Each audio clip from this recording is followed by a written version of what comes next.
Fishing into the Future crew and seeing some new faces here for the first time. A little bit about myself. I work based on the South Coast and occasionally from Fishmongers Hall, thanks to the notable support we receive from the team at Fishmongers Company to carry out our work.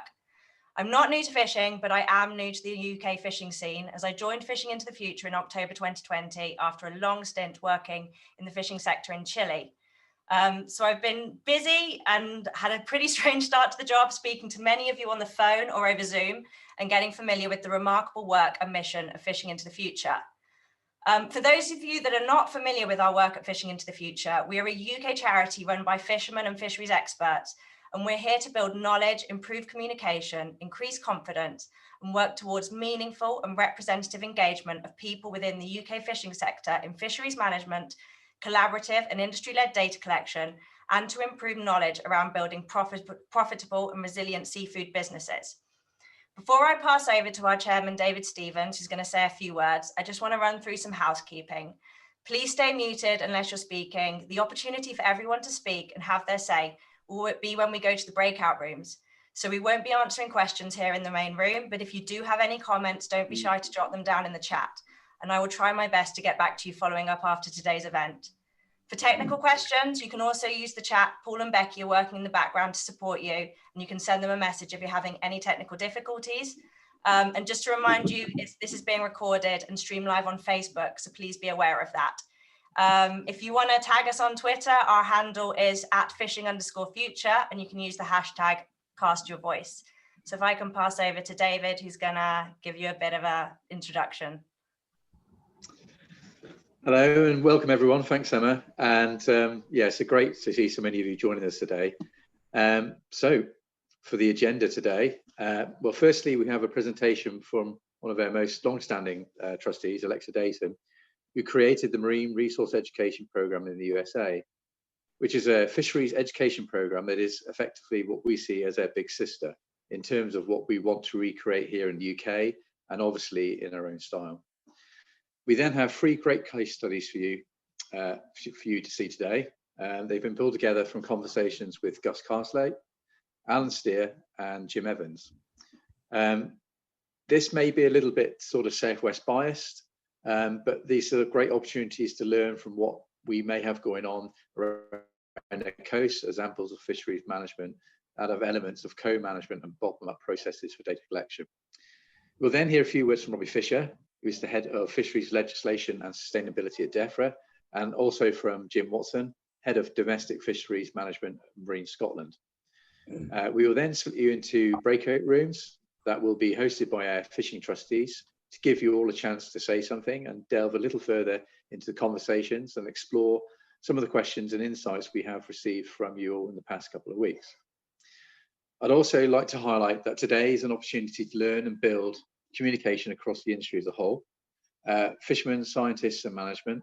I'm really excited to be working with their team of trustees to be able to create this unique space that can act as a neutral platform and to share good examples of co-management and to hear from fishermen from around the UK coast and to get to know what is working and what is not working for everyone at present.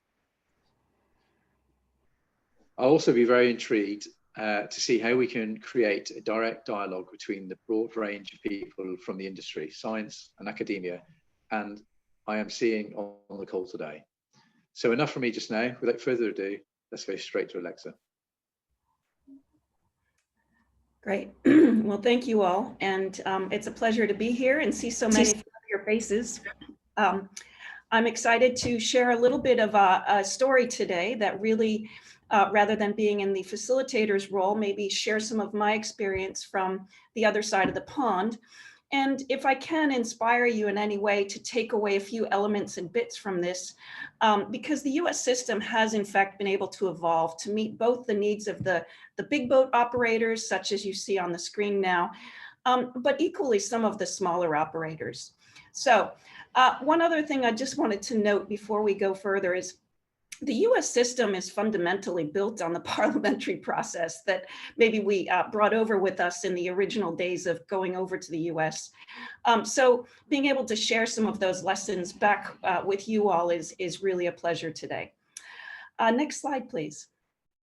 Great. So I just want to start with a little bit of a quote and some photos and show the range of fisheries that we've been able to manage under a common system. And really, it's about sharing responsibility for the management of fisheries in a way that balances both economic and social goals, but also ensures the health of the ecosystems and the fisheries resources. And we see shellfish, such as you see on the bottom, those are oyster culture.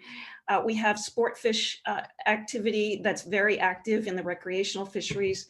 In the Caribbean there, you see that's a commercial purse seining operation.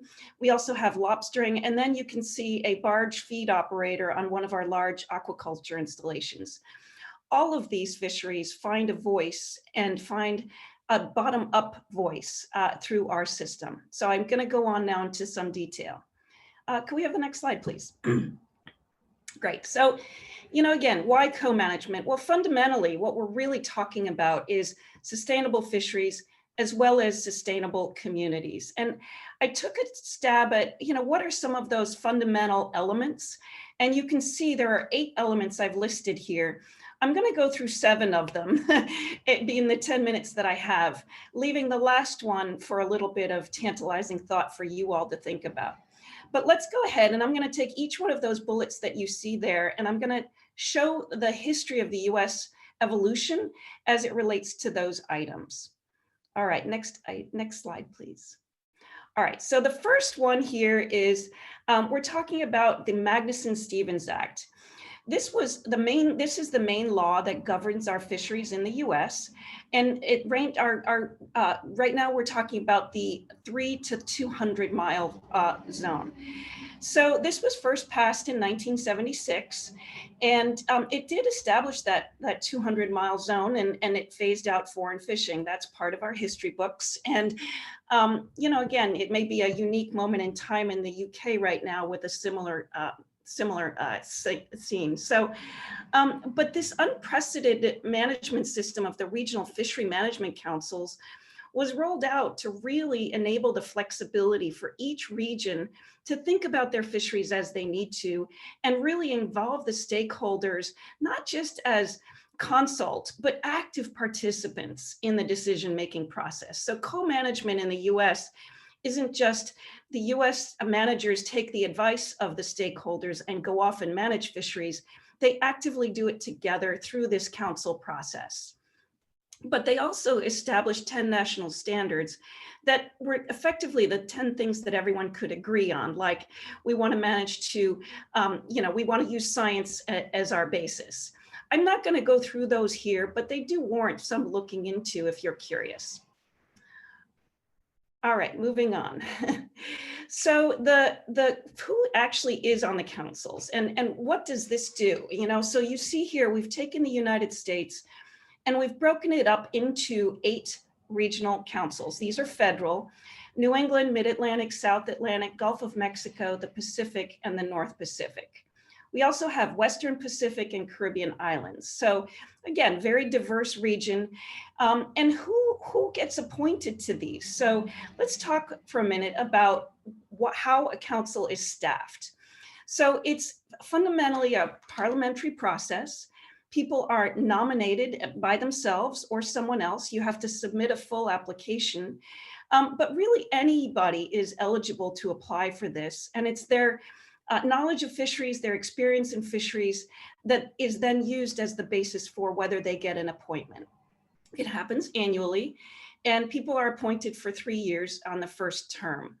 So non-voting members also then include, like, the US Coast Guard, US Fish and Wildlife, the Department of State might staff the particular region, and then of course our regional administrator from NOAA Fisheries.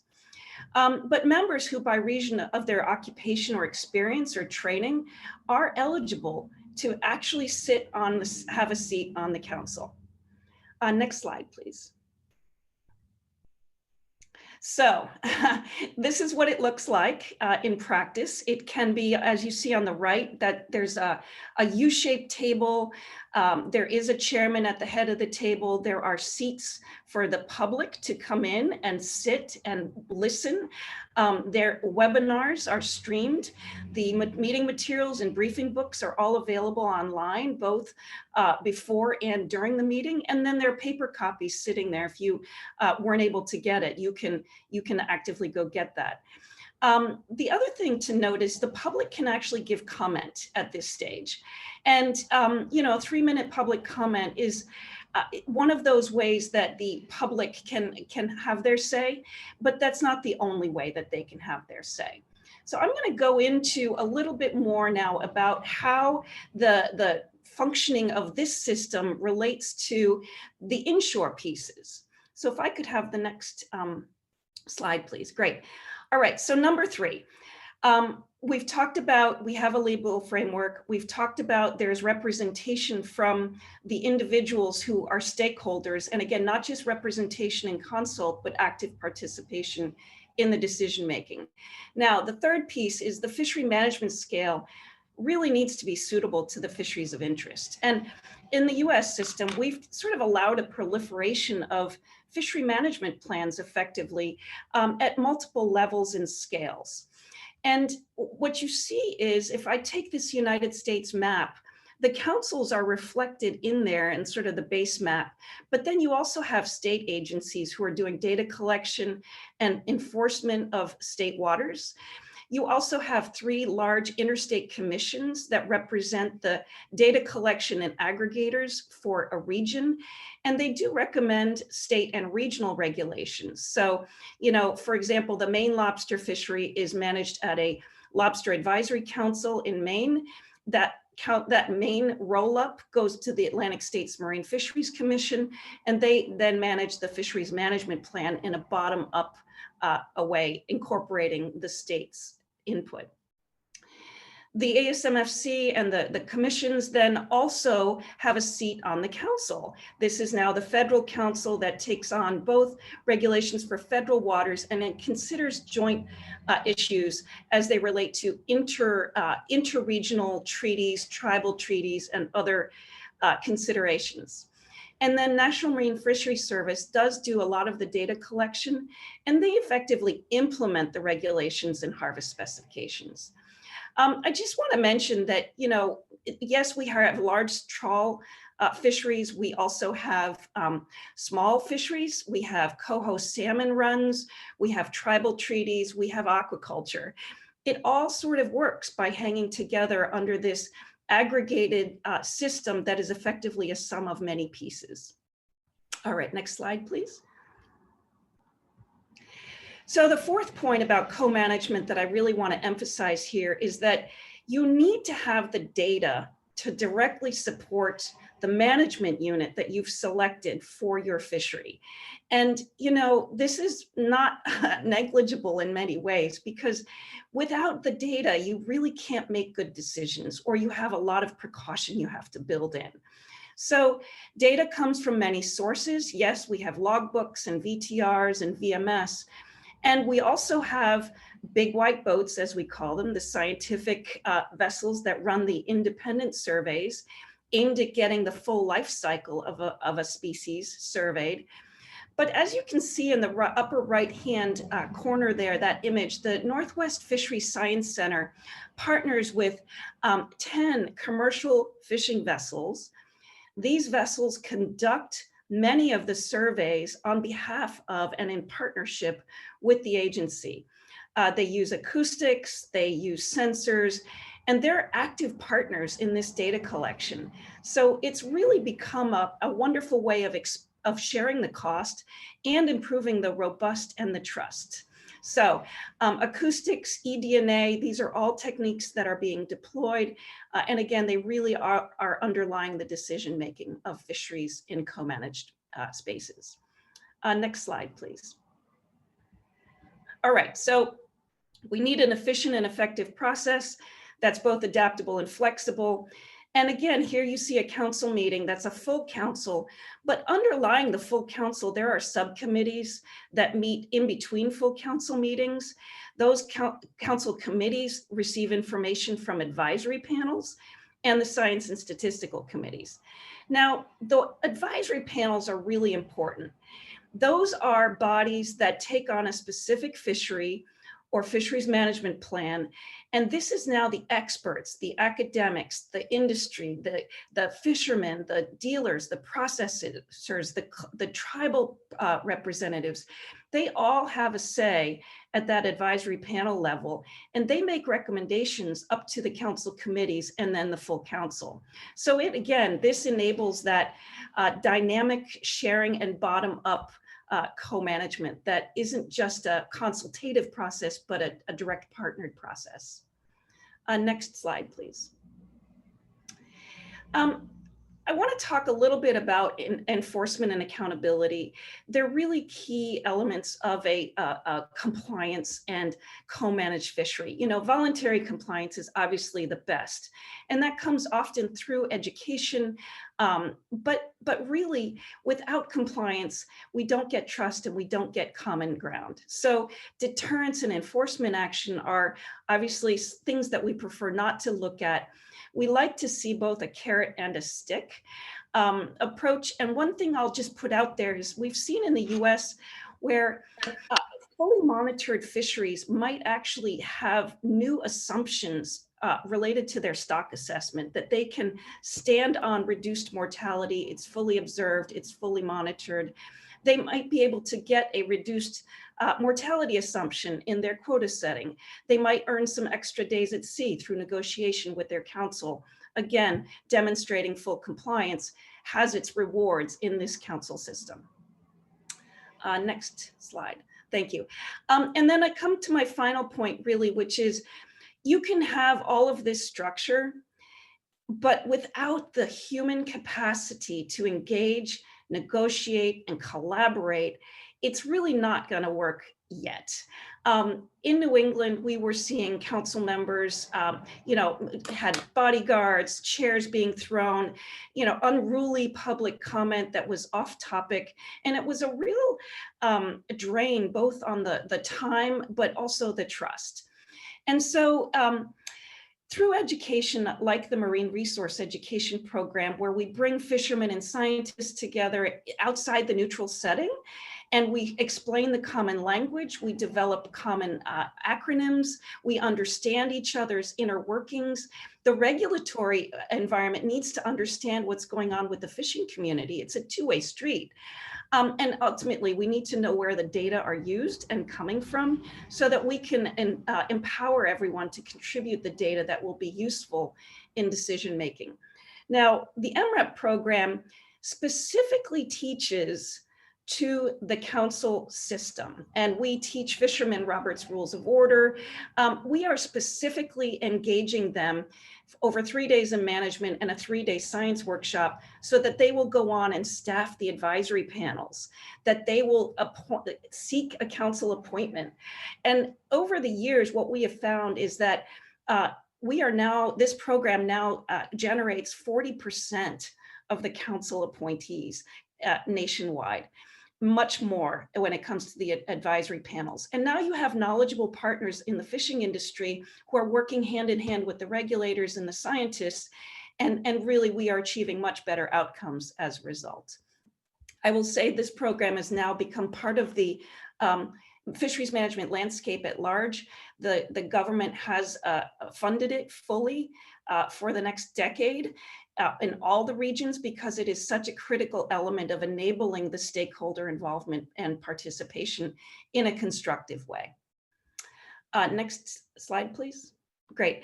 So for parting thoughts, I just wanted to say, co-management is really doing things together where the government convenes, but also enables the voices of the industry, of the stakeholders in the decision process. It's not something that happens outside or sort of off in a back room. We really do it open and fair, I think fairly. It's not perfect, but it's effective.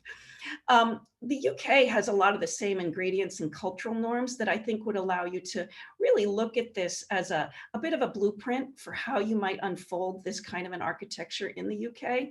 And just being really, again, putting a fine point on, management units can be formed around any community fishery and at multiple scales. You don't need to pick a one size fits all. You can use a hybrid and bring these together. It's really the convening and the threading together that is where the magic is going to happen, I think. So with that, thank you for your time, and I will stop talking. Thanks, Alexa. Thank you. I think we can all agree that Over the Pond serves as a really good example to help form our thinking. And those what we saw 7 elements of co-management are great to have fresh in our mind as we go forward to the breakout rooms a little later in the agenda today, so we can consider what co-management might look like for us. Yeah, also to say thank you again. It's wonderful to have your support and guidance as a trustee. So I'm also sure that some of these elements that Alexa is describing, we can already recognize throughout some of the UK fisheries. And we're now going to see some views from our coast. We're going to hear from Gus Castlake, Jim Evans and Alan Steer with some ideas and insights on how they've engaged in bottom-up management processes and industry-led data collection. So these are pre-recorded videos and I think they're ready to go now.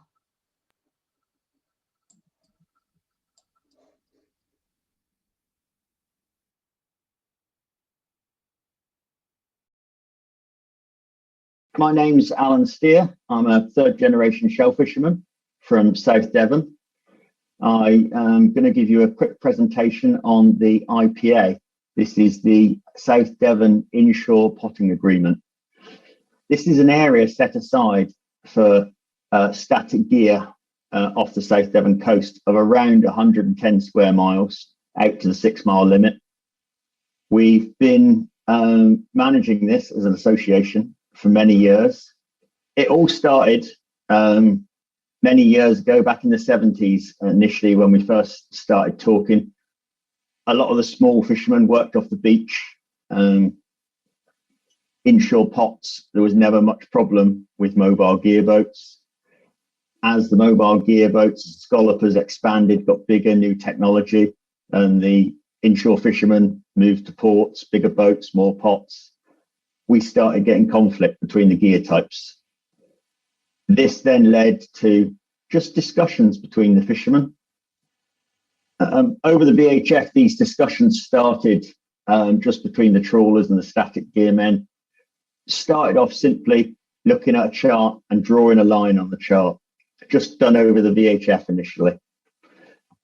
By 1979, the first charts were actually drawn up with the help of MAF.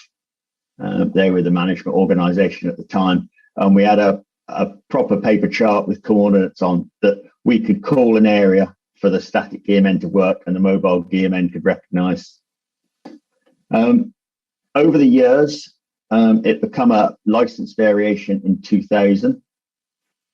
The area has evolved very organically in that time. This has been held with discussions by fishermen, by the mobile fleet and the static gear men working together, talking about their needs, their requirements, and how they can work together. And this led to the IPA chart that we see with closed areas certain times of the year for the static gear men, and then in the winter time, opening them up for the scallopers and trawlers so they can work as well. And this reduced some of the gear conflict. Some of the main problems we did have originally, before the management organizations were involved, was how to police the area and any infringements, because we did have a lot of infringements. This was mostly scallopers coming in, trawling around the edges, taking away static gear. This became a big problem at one point. People were having to bring a private prosecution against a boat, but trying to prove it was hard.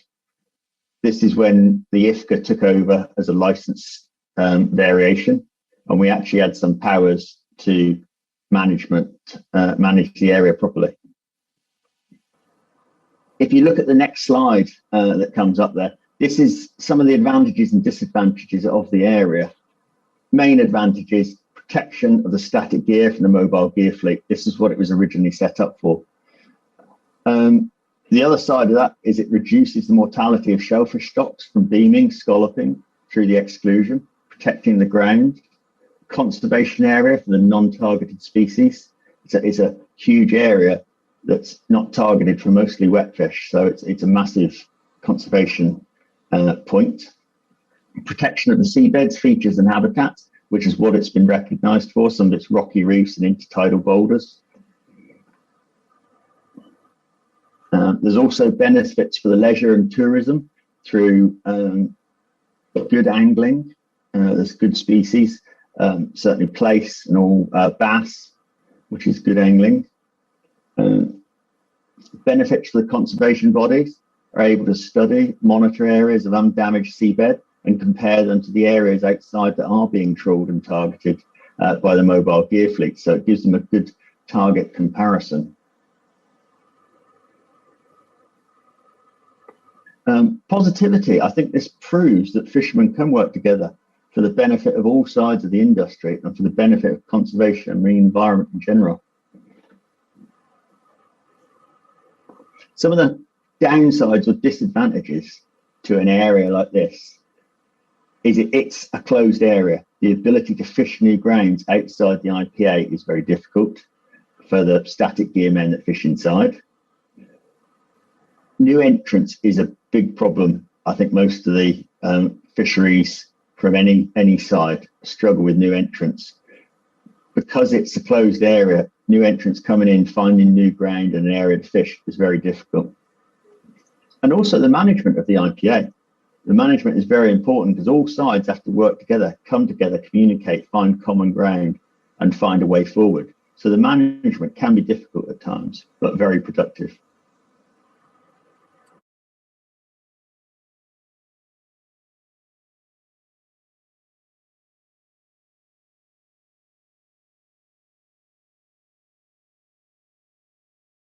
Way we look at it is our regional associations, they're the strength of our organisation because they are the people, they're the people on the coalface.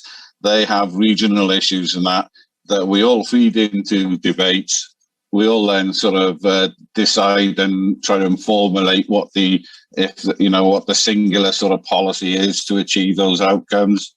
And then the WFA expresses that. We're not trying to do blue sky thinking and some great and marvelous idea that's way out over here that might be the best thing in the world. We are trying to move in a direction that fits with their policy drivers, and hopefully brings us all into a space where we're near enough speaking the same language and having very much the same or similar objectives. What we've done, and part of the purpose of creating a national body, is that a lot of the associations and individuals, fishermen over the years, have had a lot of engagement with science, as I'm sure you've heard from plenty of people, and with fisheries managers. It was, I think, what we when we decided what our longer term aims were and objectives, the need was clear, is that all of this information seems to go out, but it doesn't come back the other way. So that two-way understanding was important. So I've done this. What does that mean in a way that, I understand completely?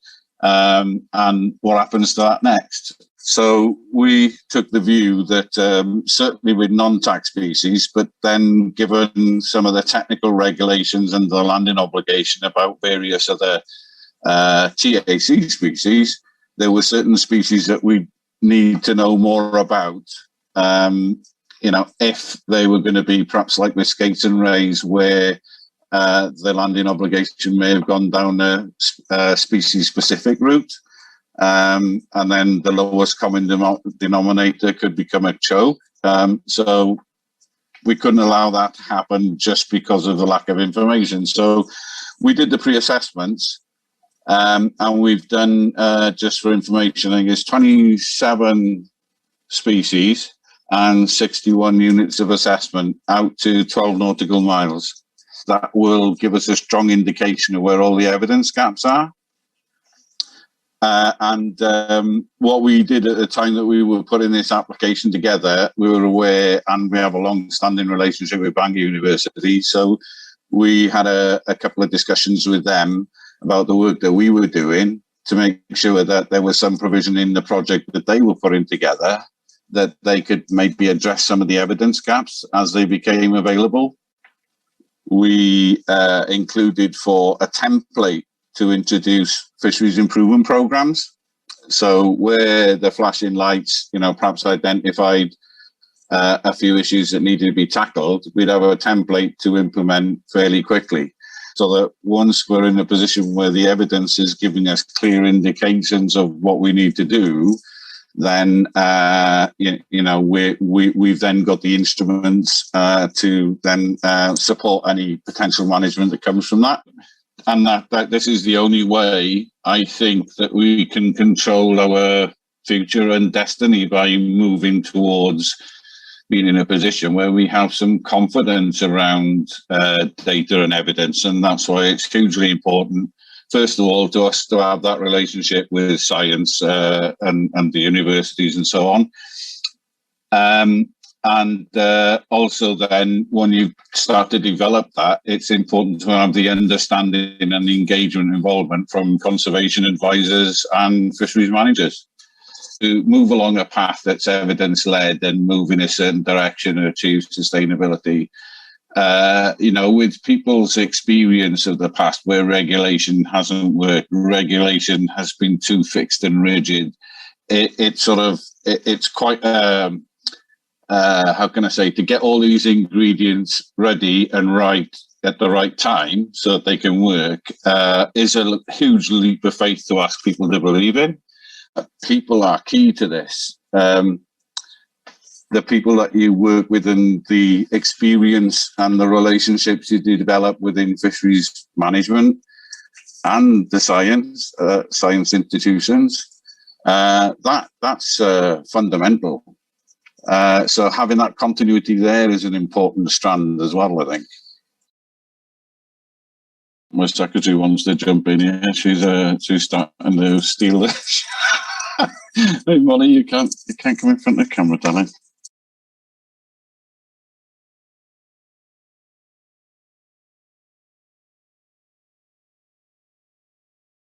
Hi, I'm Gus Carslake. I work for Seafish, based down in the Southwest. I'm the Seafish Southwest Regional Advisor. I also am the independent chair of the Cornish Sardine Management Association. During 2020, we had 12 active vessels. They fish from a variety of ports. Main ports are Newlyn, Mevagissey and Plymouth. The vessels are ringnet vessels, all under 15 metres and range in size from 9.9 metres up to 14.9 metres.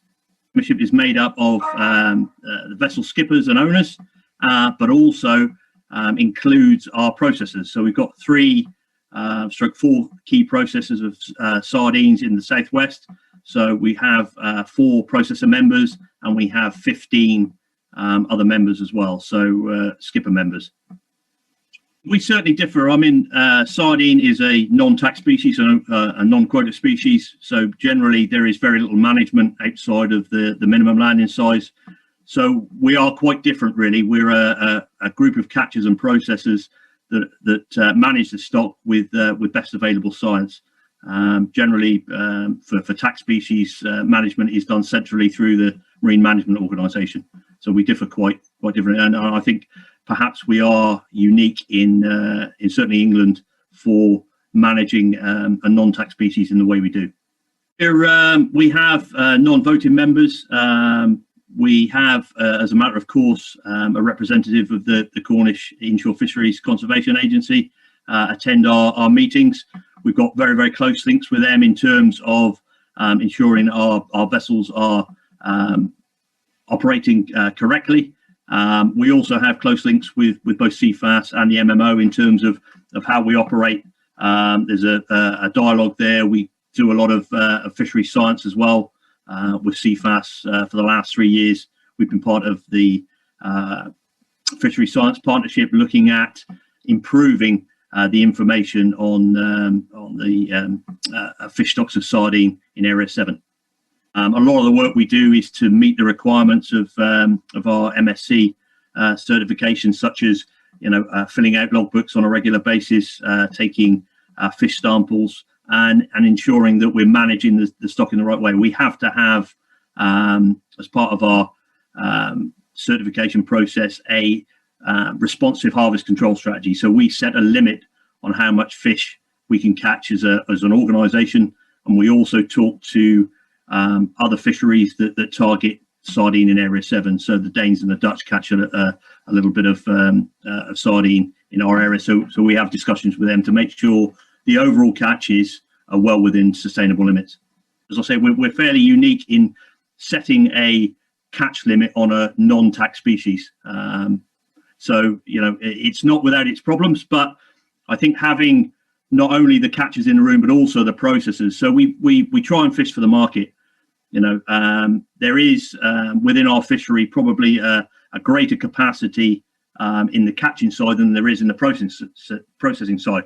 So what we want to do is match catches to when the fish has its greatest value, and having the processes in the room to discuss management measures and making sure that we do catch the appropriate amount of fish at the right time of year for the markets has been key. See, you know, fishermen are out to maximise the value of every kilo of fish that they catch. So having processors on board to do that, and the other side of things would be a close working relationship with fishery scientists, because by doing that, if you improve the science for any stock, be it sardines or any other stock fishing being fished around the UK, you will improve management. By knowing more about the stocks, management becomes a lot easier. And we're finding that now. We're building up a very good data set of sardine catches, sardine biomass, linking in with sort of length frequencies on juveniles as well. So it's building that that knowledge around the fishery makes it a hell of a lot easier to manage. It's got a lot to do with communication. I think if you can improve the communication between managers and the fishermen themselves, I think fishermen need to know a little bit more about, you know, how management works. I think it's seen in a lot of areas as being a bit of a dark art. So understanding that, and that understanding comes through the process, as I say, with the fishery scientists, how that information about the fish stocks are then fed into management and how they make the decisions that they do. So I think that is the key. It's communication is the key from the bottom upwards, really.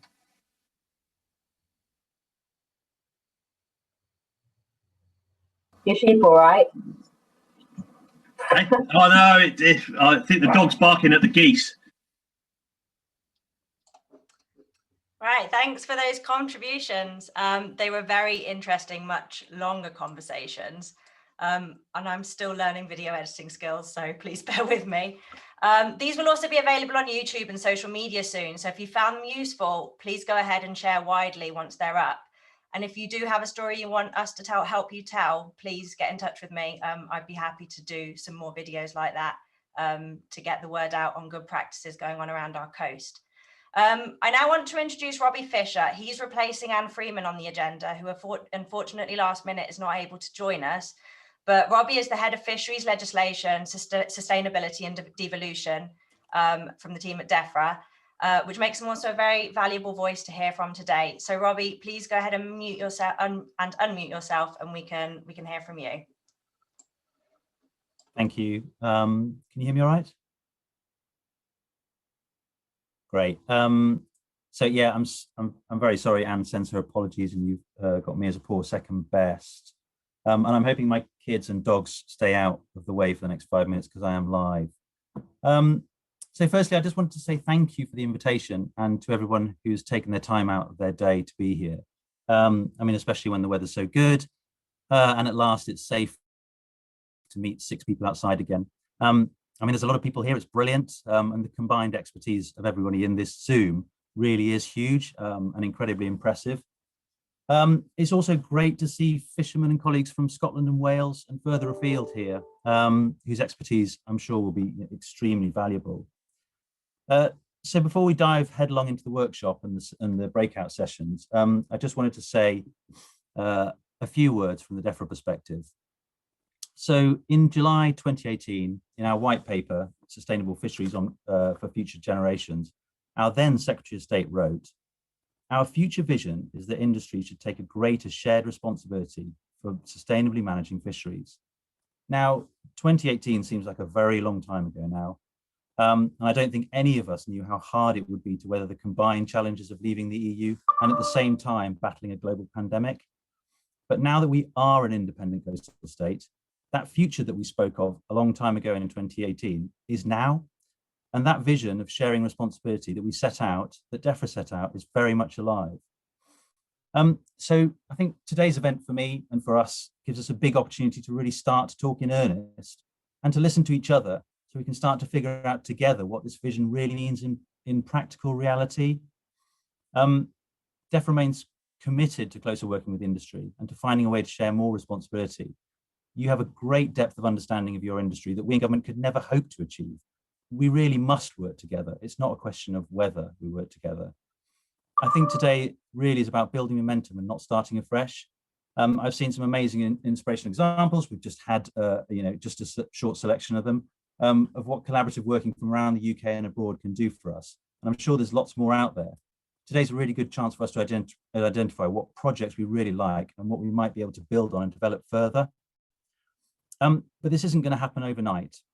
We're going to need to work together through a lot of questions to develop a common understanding of what collaboration or co-management or partnership working actually is.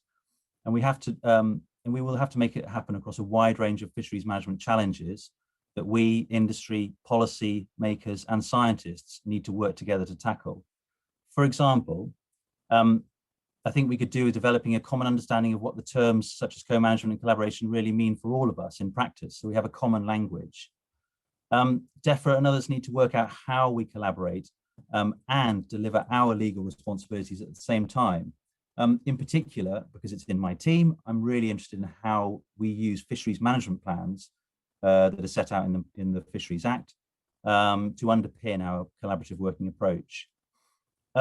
We really need to work out a way of supporting fishermen, policymakers and scientists to build the skills, shared understanding and trust that's required to make collaboration second nature rather than a nice to have and a bit of an add-on. And I know there haven't been very many upsides to the pandemic, but I think we need to take the few that there are, like our ability now to work through platforms like Zoom, which I think, it's amazing. And I think a year ago would have been unthinkable that we could have policymakers and scientists and fishermen talking in this way from all over the country. So I think finally, we also, I think, need to find better ways of working with others who have an interest in fisheries, including in particular the environmental NGOs. So a number of my colleagues are here today: Edward Heindozen, our lead on collaborative working, Phil McBride, head of inshore reform, and Stella Bartolini-Cavici, our senior policy advisor on fisheries management plans. And we're here today to listen and to discuss. I think finally, on a personal note, this is an area that I've had a great interest in, spanning nearly 20 years. And I'm really excited to be part of what feels like a significant conversation at the right time about our shared road ahead. Thank you. Thanks, Robbie. I like what you said about building that are already going right. Makes a lot of sense. We're now going to hear from Jim Watson, Head of Domestic Fisheries Management at Marine Scotland, for some insights from, well, north of the border to where I am. Jim, would you like to unmute yourself? Yes, good afternoon, and thank you for the invite here today. A lot of what's been said already resonates with me. I've spent over 25 years working in fisheries management in Scotland, and certainly what I've picked up and what stuck with me is that co-management can be many different things. I think particularly when we think about how government can work in partnership and indeed can share responsibility for that matter with stakeholders. I don't think I need to say to anybody on the call that management of fisheries is not without its challenges, and that's why it's a no-brainer. It's a no-brainer that co-management is a sensible management approach and way forward.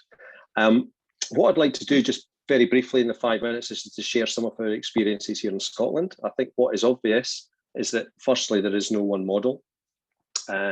Clearly, management of fisheries has devolved across the UK, so there's different governance arrangements, there's different models across the 4 countries, and indeed, in Scotland, we've got different management approaches that have evolved over a period of time.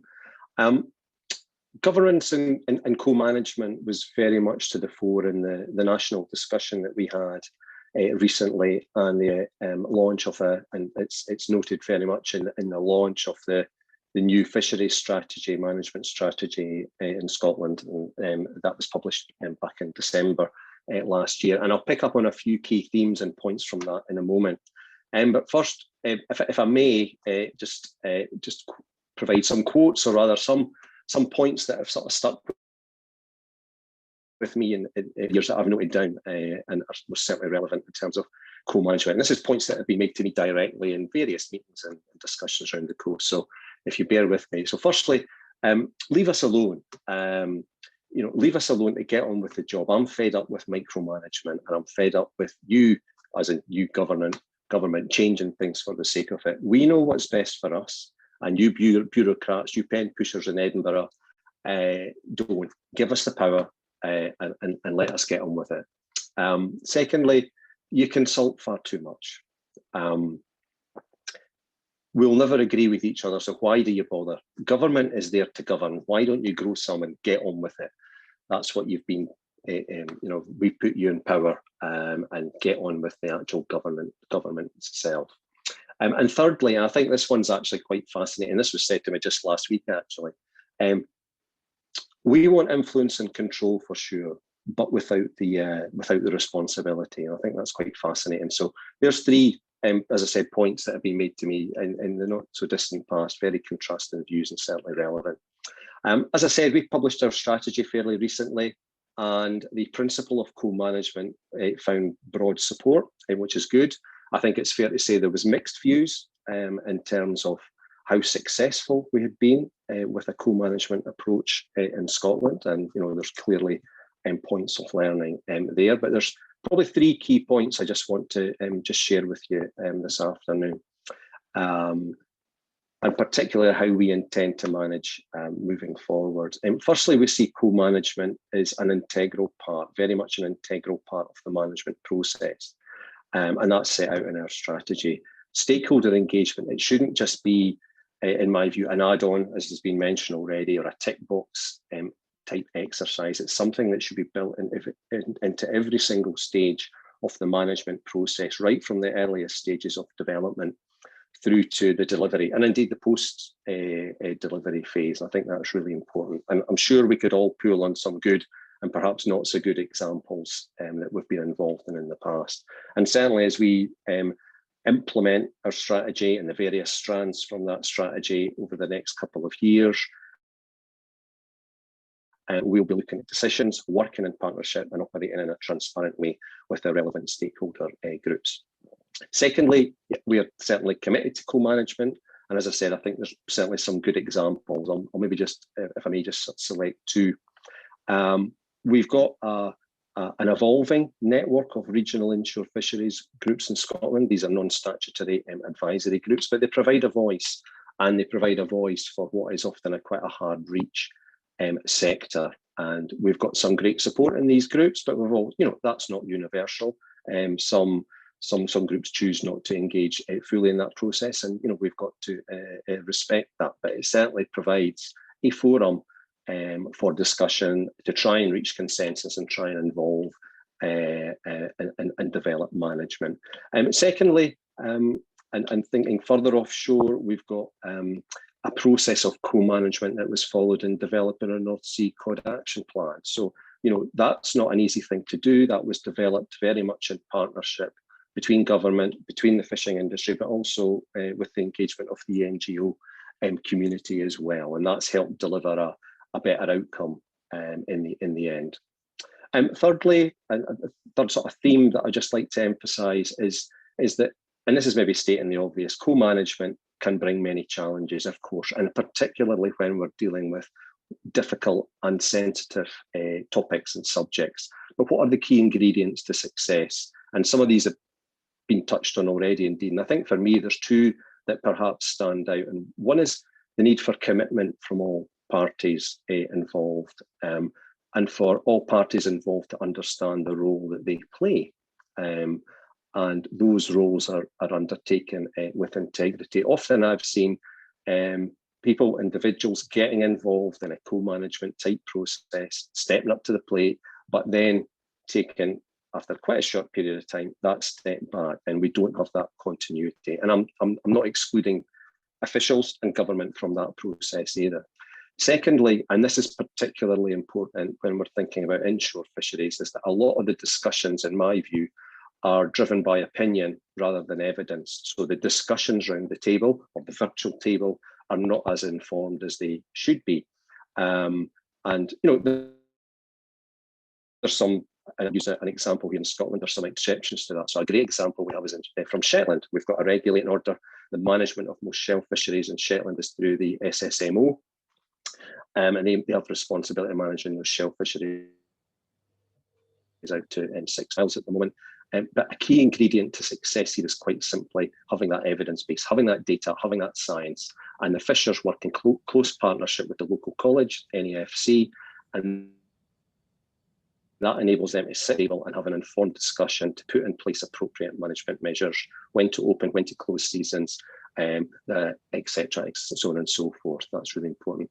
And I think looking ahead, we will certainly be looking to foster that co-management approach further offshore. We've got some difficult and sensitive subjects to tackle. The development of a new catching policy here. Clearly, that's going to be a significant challenge. We're not going to do that. Government's not going to do that on its own.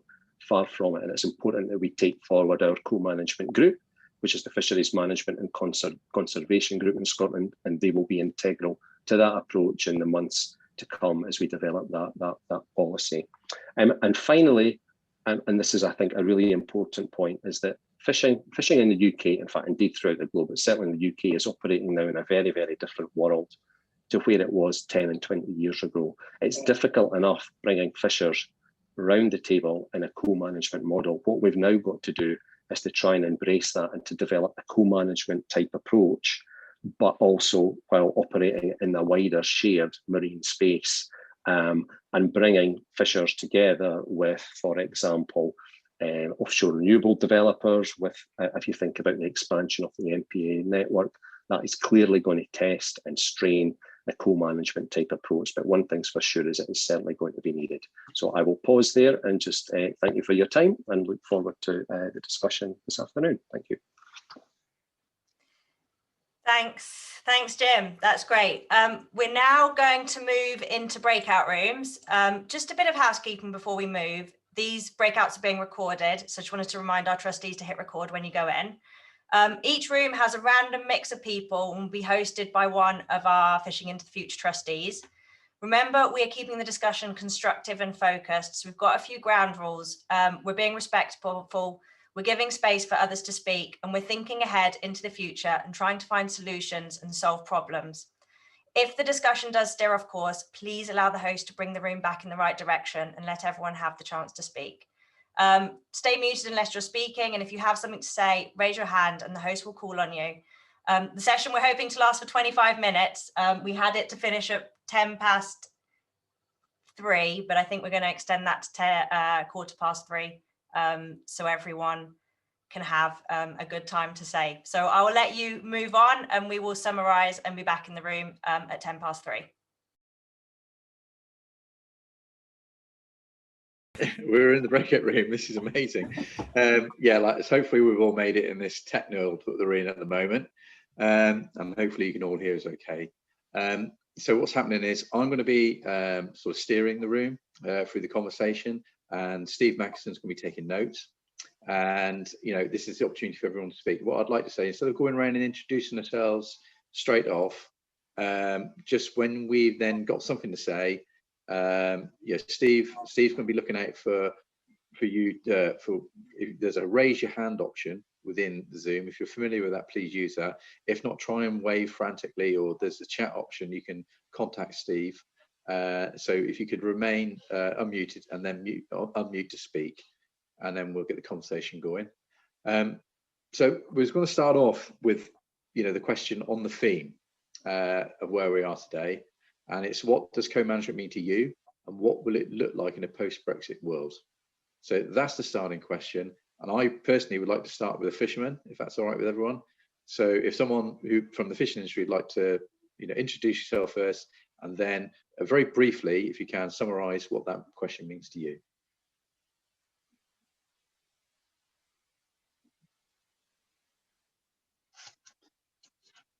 Just speak if you want to speak. Anyone? Gavin, are you on the call, Gavin? On the Sunbeam? Sorry. Yes, I'm here.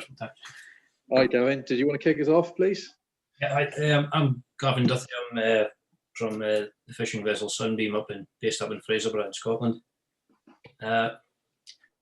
Basically, what I wanted to kind of know coming into this meeting was, are we now that we're out of the common fisheries policy, do we then have the opportunity to have a management program such as the Norwegians, which use the fishing vessels as scientific sort of platforms, take scientists away to see what's happening on the grounds, to kind of see the difference between what we see and what the kind of the policy makers are seeing. That's great, Gavin. Like a sentinel fleet, Gavin. That's pretty much how they operate, I think, isn't it?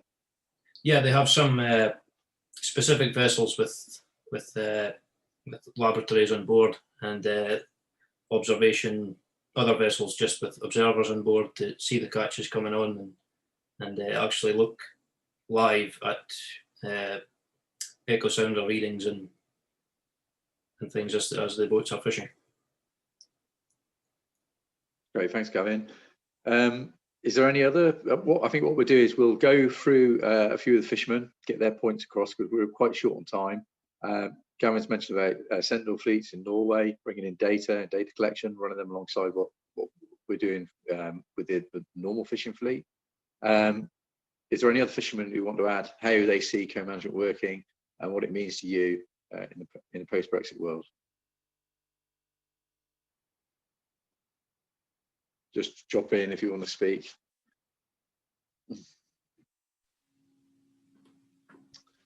Hi there, my name's Toby. I'm an line fisherman based in Hale in Cornwall. Co-management to me is about the science and the management and the fishermen ending it with a goal that works for everybody. How I see it working in a prospective future, I'm afraid I don't know at the moment. But really, science has got to come first. Then the needs of the social and economic area for the fishermen. And then after that, in my opinion, the management, once that information has been brought forward.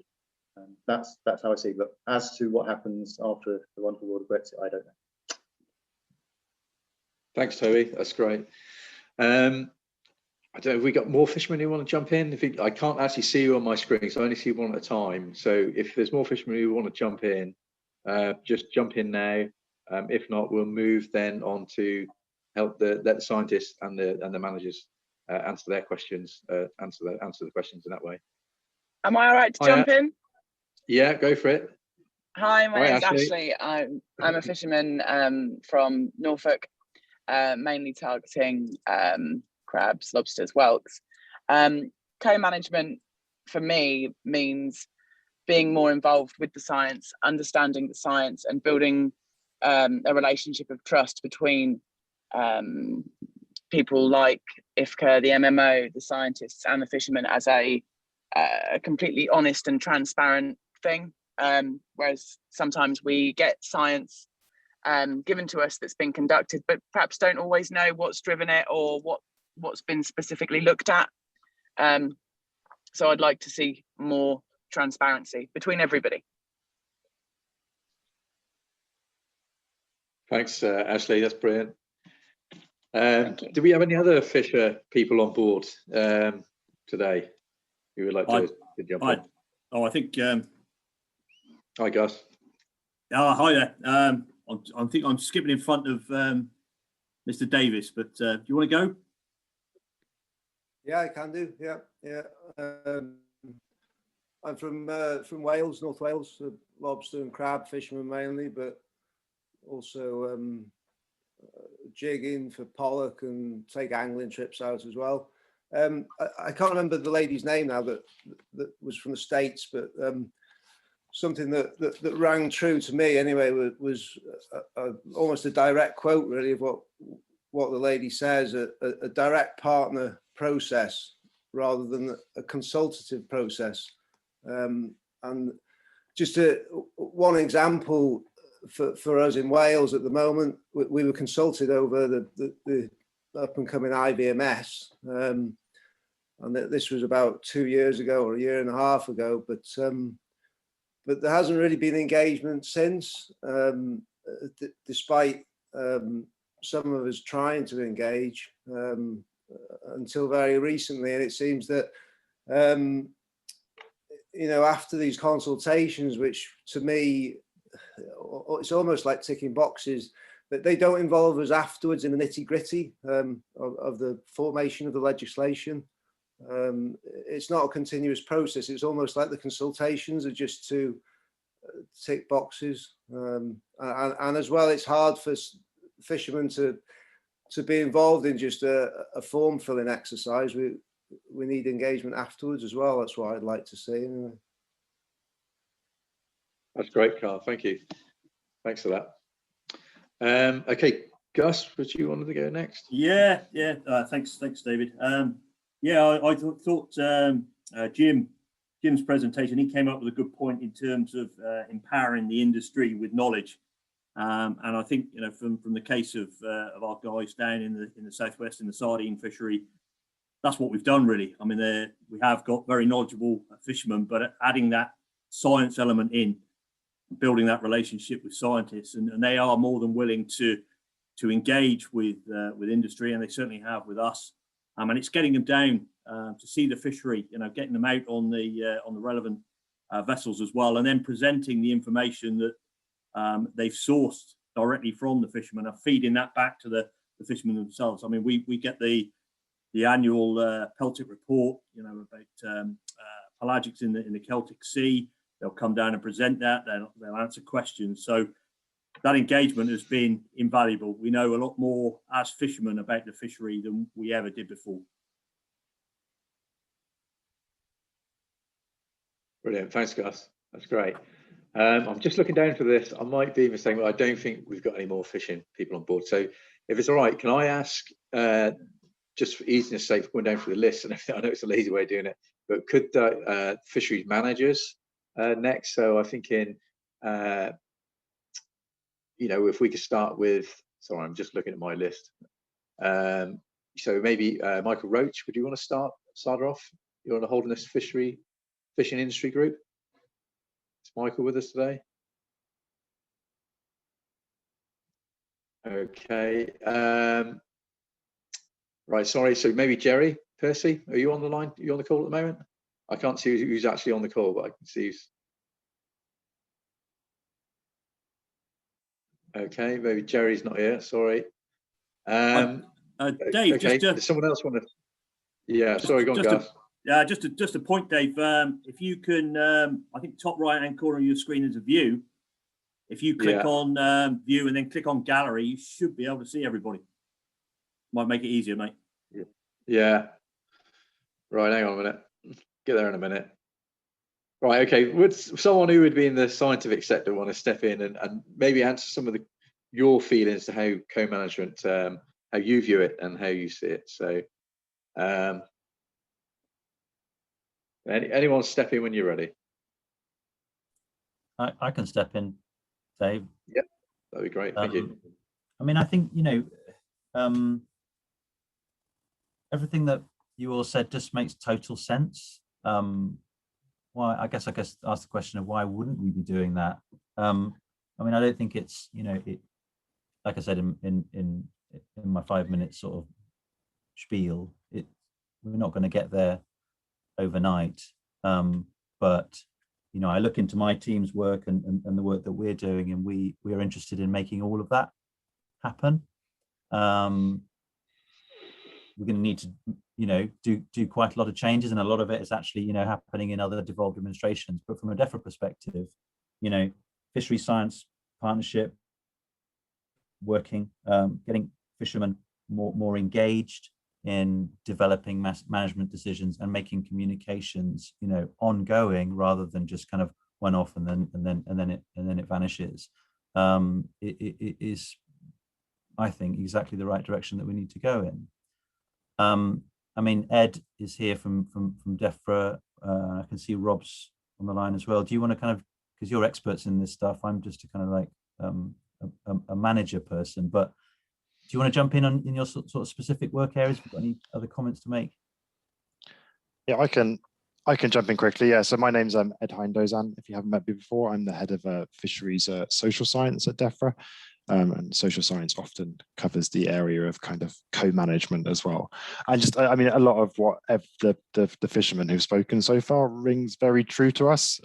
We realise, I think Toby mentioned, yeah, I mean, there is always that focus on environment first, but it's also about having like the social and economic data, because a lot of co-management is about meeting the outcomes you want for management, and a lot of those outcomes aren't just environmental, but are making sure you have a fishery which is socially and economically sustainable. So very much recognise there's a lot of stuff to do there in terms of engaging with people about what you want from your fishery in a kind of economic and social perspective. But then it's also about making sure you feel involved as partners. Someone there mentioned, I think it was the gentleman from Wales, mentioned being partners rather than just being people who are occasionally consulted, and that idea of lip service. I think we recognise there's a lot of evidence in the past of things at least being perceived as lip service, and that's obviously not what we want. What we want participation to look like in co-management. So it's about also looking into processes and making sure we have those processes that you think work for you in terms of engaging with us, and where we actually show that we're actively listening, and hopefully it's a two-way conversation rather than one way. So I think that's a couple of the things we're looking at, but very much here in listening mode again today, because it is about getting all these ideas. And it was like interesting to see that all the fishermen who spoke at the beginning all highlighted something different they wanted from co-management. So it just shows it's a really complex thing, but it also shows there's a lot to work on and a lot of areas we can make positive progress. So I'll shut up now and carry on listening, because that's what we're supposed to do. Oh yeah, thanks for that. That's great. It's Phil McBride on. Phil, did you want to add anything? So Dave, could I just ask a question?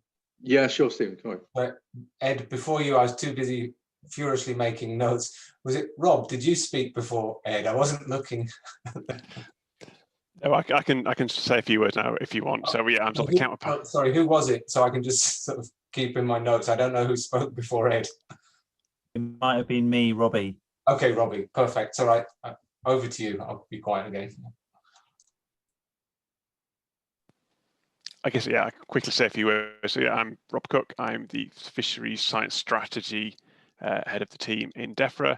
And so, yeah, specifically looking at sort of those fisheries science partnership works and how we can build on the really good evidence base that we have at the moment and the really good examples of collaborative science we have already. So I think Gus has already mentioned the Peltic survey, sort of, very closely working between CFAS there and the Cornish society industry.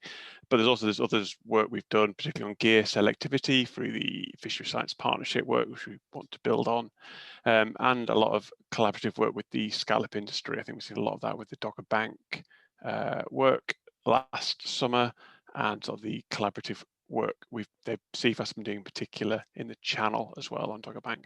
I think we really want to then build on that base that we have going forward and kind of move more to that collaborative framework in the future. There are some, I think as Ashley mentioned, there's some quite good challenges I think that we face there. I think particularly I find around the scale of science, where you're seeing things on a very local small scale compared to sort of some of the assessments that might be done on a very large regional scale. And I think there's that disparity in the scale that the science is conducted over does present quite a significant challenge and quite a good hurdle that there's not really an easy answer to, but something we definitely need to work on and improve. Thanks, Rob. If we could just quickly sort of round up now, so I think we've got about 3 or 4 minutes left. It was really briefly from each of the fishermen who've already spoke. Could you also add, what do you think needs to happen next? What do we need to do? So from your perspective, what's some of the first things that need to happen now from this point? So Gavin, would you be able to start us again? Yeah, sure. I would like to see, Bill have touched on consultations and things. Before it gets to that stage, I would like to see the fishermen be brought in at the very, very beginning, probably at the same time as or before the green NGOs, which seem to have a bigger say in the fishing kind of policies than fishermen do. Thanks, Gavin. I think it was Toby next. Toby, have you got anything to add? What you think needs to happen first next? I know you said you're struggling with it, but maybe you've come up with something now.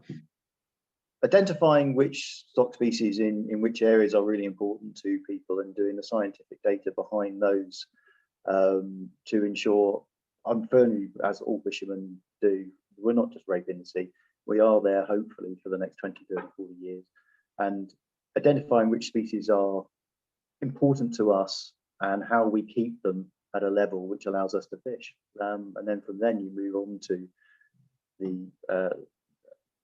the other areas of them, how you manage that. But they need to be identified properly first, which ones we feel are in trouble may not be what the scientists feel are in trouble. Thanks, Toby. Ashley, first steps, what was you thinking? For me, I think it's build a relationship of trust again between all the parties involved. And I don't know how you start the ball rolling with that, but I think fishermen are going to want to know exactly what's in it for them. What does co-management look like for them? How is it going to impact them? All of those things I think fishermen are going to want to be reassured about and feel like they can trust everybody within that co-management group. Thanks, Ashley. Gus, oh no, Carl next, sorry. Carl, it was you next, wasn't it? Sorry.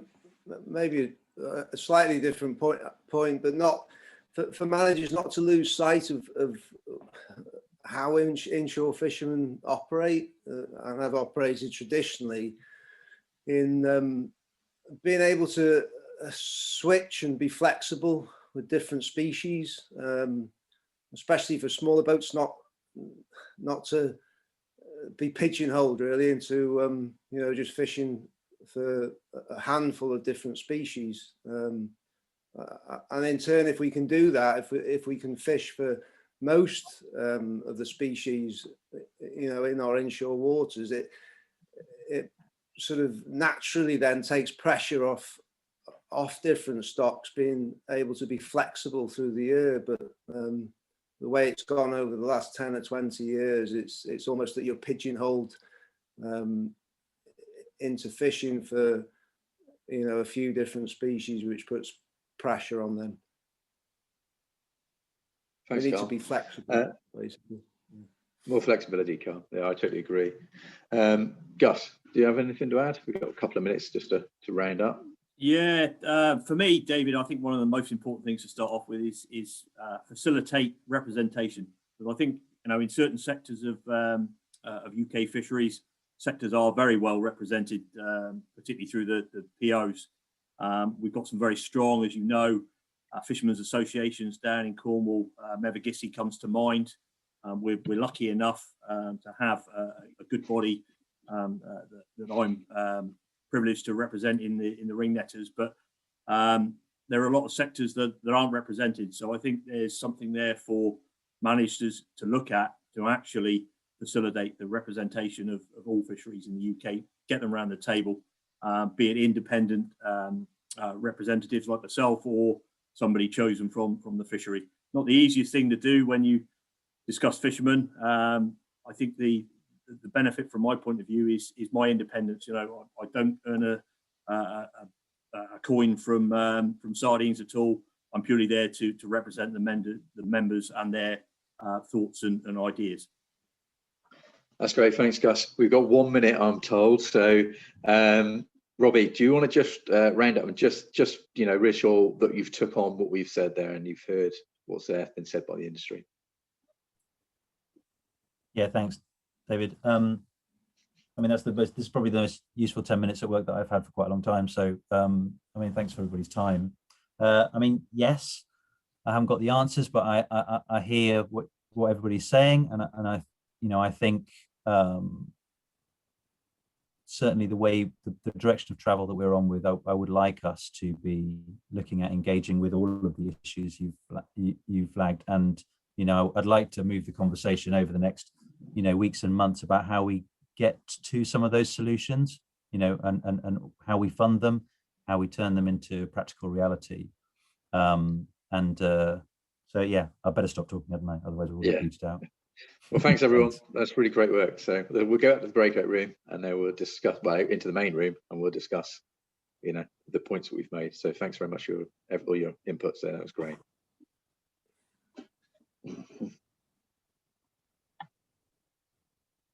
So we all left in the same room together. Looks like it. Is it really cheeky of me to take a picture? Oh, it's gone. Hi, everybody. I'm assuming you're all back now, so welcome back. I hope your discussion was great. One more room to come back. One more room. The numbers. Yep. I was on a spotlight. I thought it was my turn to speak. All right, I think you're good. Go ahead. Okay, thank you. Right, welcome back, everyone. I'm now going to invite a trustee from each breakout room to summarize their group's discussion. Just to say to our trustees, we did run over. We wanted to give enough time in these rooms to have a good discussion. So please keep your summary to 1.5 minutes, maximum 2 minutes, so we can close on time and all these lovely people can start their long weekend. David Stevens, do you want to go first? Yeah, sure. Yeah. We went about it. The fishermen opened the questions, and then we had answers from the management and from science. So the thing that was drawn out was there needs to be a better relationship between science, management, and industry. Gavin mentioned that it would be good to see what very good examples like they have in Norway with sentinel fleets delivering data, and does that compare with what is going on with the fleet which is still then presently fishing? So better data gathering. There was also mentioned about there needs to be follow through. So when the industry is then consulted with the management, there needs to be when you get into the nitty gritty of then making the management details, industry needs to have more input, continued input at that level.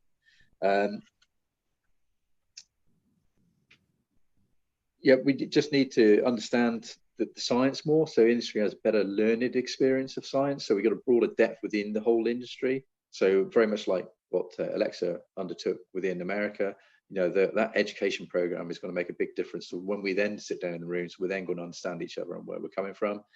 And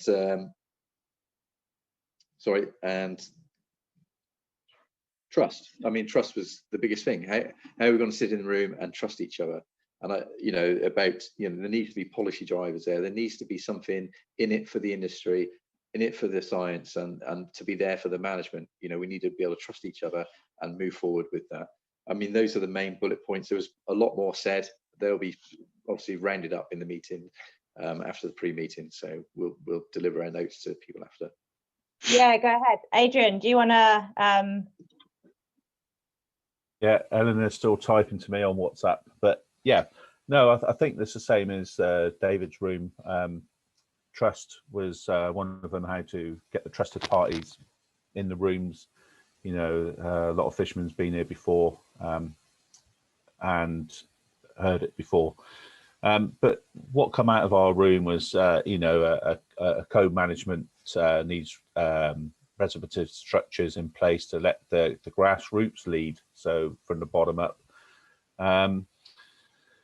Notes on about fishing into the future is like to pick up the conversations that need to be had, and like looking at the bioeconomics teaching in a wider landscape, and the way the MMO and the regulators work. It looks like there could be a place for us somewhere is in between all parties, really, as an independent. And then there's still tapping it all in. Teach about the maturity to realize management is a necessary, and it was picked up about fly shooters as well, down on the south coast, which is becoming a real problem down there. So that was highlighted in this room as well.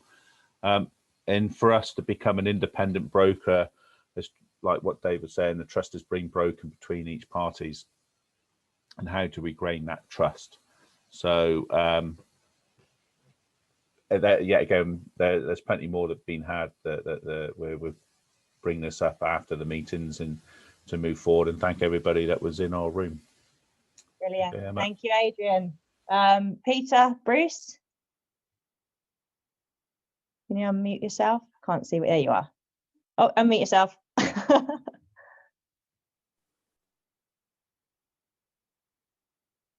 Oh, you're still unmuted. Okay. Yeah, I got you now. Okay.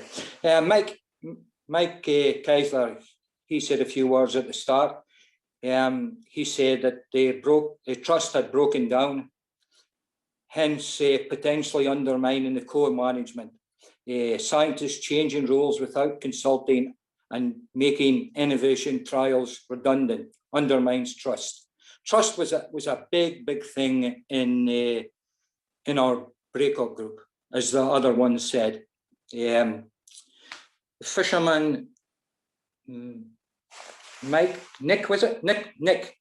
He was saying that he had been very disappointed with the scheme they had lately, and it had undermined. They definitely had changed the rules when they were doing some trials, and I mean these things really undermine trust. I mean, I gave the example that we had the co-management in Scotland in 2000 and 2009 with the conservation credit scheme, and I mean, to me, that is still one of the best schemes we ever seen in Scotland. It was to do with cod mortality, and the fishermen felt empowered at that time. They were coming up with ideas, and they got the reward of extra days at sea. And these is their kind.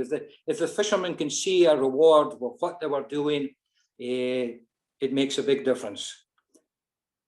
It was also said frameworks and building trust is critical. Everyone around the table needs to agree to work on the same issues and build trust. That's one of the main things. Thanks everyone. It was in our group. Thanks very much. And finally to the room I was in, which was amazing. Jimmy. Jimmy, you're on mute too. Yes, my apologies. Emma, I thought you were doing the winding up. Am I mistaken? You are mistaken, but I could actually wind up for us. That's no problem. So what we were talking about, industry takes on part responsibility and investment for this. So we need to recognise that industry needs to take responsibility for data collection, vessel time, invest money and human capability in this. They might not get exactly what you want, but so much value is found in participating and finding compromise. We have to recognise the sliding scales of co-management, so one size doesn't fit all. And we need to define what kind of co-management we want in the UK, and what level of power needs to be in the hands of the fishermen, and prepare the fishermen for that level of power. The current consultation process, when it comes to fishermen, it sounds like a decision's already been made. So you don't get proper engagement. So we need to overcome the trust issues so people have confidence and they feel like they're going to be listened to. We need to build capacity on how to engage in co-management. We need to have enough funds for that. Apparently it's very expensive, so just to put that out there. And co-management, again, needs to start from step zero. You can't initiate something when you already have an idea mapped out. And yeah, trust cannot be gained when we are scrabbling for money. That was one of the things that came out of the room. So you need to be able to commit long-term to the conversation and need to show money to the communities you want to engage in co-management. So you show that there's faith in those communities to engage in the co-management process. And yeah, we just pulled out the fact that it's very important that everyone gets the right education, and hopefully Fishing into the Future can play that role. So yeah, that was kind of what came out of our room, and I hope I reflected well what was in there. We're coming up to closing now, so thank you everyone for joining and for helping us keep our work going in these strange times when we can't be face to face. I hope this was useful, and actually you can tell us if it was via poll. There should be a poll coming up on your screen right now, but if you don't want to tell us via poll, you don't have to. You can also just drop me a message. While you're answering this poll, I also wanted to just say the idea of today's event, if it was well received, is to kick off a series of events similar to this format, so we can continue to hold discussions like we had today around a variety of topics, so we can build constructive dialogues and continue to move forward. So I've just thrown a few ideas out there in that poll, so you can get a feel from the crowd what everyone wants to talk about next. Coming up, we have new projects and ideas on the horizon, and we're going to be finding innovative ways to help all of us learn from one another and keeping the dialogue flowing, reinforcing the importance of listening to one another, working together, and working collaboratively to problem solve between industry, fisheries management, managers and science, with hopefully some in-person events once this lockdown eases. So for now, please keep talking to us and following us on social media. Your ideas, honestly, are fueling our work. So I just want to also mention the fact that we're actively looking for trustees. We look to the industry for the ideas of what we need to do going forward. And that is what makes this charity so unique.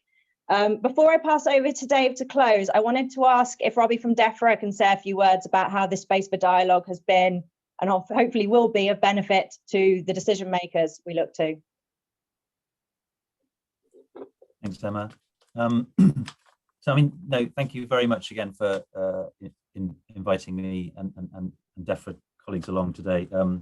It was really, really useful and really interesting. I think there's immense amount shared that's, you know, good and actually reassuring to hear. I think we all collectively agree that co-management is the right way to go, and we're signed up to it. So I think, you know, there's some big stuff around trust, better partnership working on science, policy development. You know, we at DEFRA do not have all the answers, and I'm committing today to this group to come back to another conversation and to have, you know, we need your help in developing, you know, certainly the stuff that's in, you know, under my responsibility around fisheries management plans at the England scale. So, you know, I really want to come back and keep the conversation going. And there's a really, you know, I am very, very keen on the stuff that they've done over the other side of the pond in terms of skills and training, and I, you know, I'd be very keen to come back and talk about how we make that a real, you know, a real thing that has persistence and sticks. So I think that's about my minute, but yeah, good to see you all, and I hope to see you next time. Thank you, Robbie. Dave, do you want to unmute and just give us a few words to close the meeting? Yeah, sure, Gemma. I'm just glad, considering it's April the 1st, it all went well today. Well, I hope it did for everybody. And I'd just like to thank you all for your participation today. It was really good, and what came out of the room I was in was certainly really interesting and was going to make a big difference. I'd like to give special thanks to Alexa and Gus, and to Alan and Jim for their great presentations, and also to Robbie and to Jim for speaking today on behalf of the devolved governments. I'd also like to give a special thanks to Fishmongers Company for all of their support that they give Fishing in the Future and the industry as a whole. You know, it goes a long way to starting these conversations, and their backing is essential. And I'd also like to thank all of the trustees today for all the help and the effort you've put into making this happen, and to Mindfully Wired for the communications today. You did a great job. So as we move forward as an independent coastal state, as Emma touched on, it's really important that as an industry we have this time and space and the opportunity to share the valuable insights and information. And, you know, government and science and industry all listening to one another is the only way that this is going to work. I think we all recognise it's been a really difficult year for a start for the industry, and it's certainly been an extremely difficult period the first few months for the industry. I know as a fisherman myself, and I know the other fishermen who will be on the call, they'll know, you know, the lack of not knowing what's going on, and you know everything is changed, and the disappointment we've had. So it's been really good to have something really positive today, and I hope this conversation, and let's have more of these conversations to move the industry forward. And we're now going to move in a different direction. And, you know, the direction has to be co-management and working together collaboratively. Just a reminder that Fishing in the Future is a charity set up to support a sustainable and prosperous future for the industry. We are here to help facilitate the conversations that are needed to be built on that future. You know, we're an ally of the industry, and we remain independent and an ally to the industry. So I'd like to thank everyone today, and I suppose I can officially close the meeting. Thank you very much.